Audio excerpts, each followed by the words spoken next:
বাজান, আমরা কই যাবো? আমাদের তিন কুলে কেউ নাই। মন্দির যে কত ভয়ঙ্কর। তোর বাপরে তো গ্যারাম সারা করে নাই, পুরা দুনিয়া থেকে সারা দিছে। তোর বাপের মায়েরা বলাইছে, এখন আমগর যদি গ্যারাম সারা করে খুব কষ্ট পাচ্ছ, আমরা খুব কই কষ্ট যাবো? পাচ্ছ। মার দিকে তাকাও, করুণ দিছে মা। মন্ডলের বাড়িতে বিচার করিস না। মা, আমি তো মন্ডল মায়ের পেছনে ঘুরি না, হ্যাঁ আমার পেছনে ঘুরি।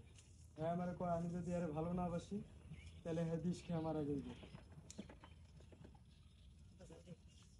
আমি তো একজন মা, তাই না? আমি তোর মা। তোর আমি 10 মাস 10 দিন পেটে ধারণ করছি। তুই আমার কথা দে, তুই মন্ডল মায়ের ভুলে যাবি। মন্ডল মায়ের পিছনে তুই যাইস না, তোর ডাকলেও তুই যাবি না। এটাই মায়ের আদেশ। তুই আমার আদেশটা রাখবি বাজান, কথা দে আমারে।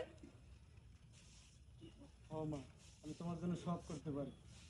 তুমি চাইলে আমি সব করতে পারবো। তুমি চাইলে ওই মন্ডল মায়ের আমি আজ থেকে আর এর সাথে যোগাযোগ করবো না। আজ থেকে আমি আরে ভুলে যাবো। আমার বাজান,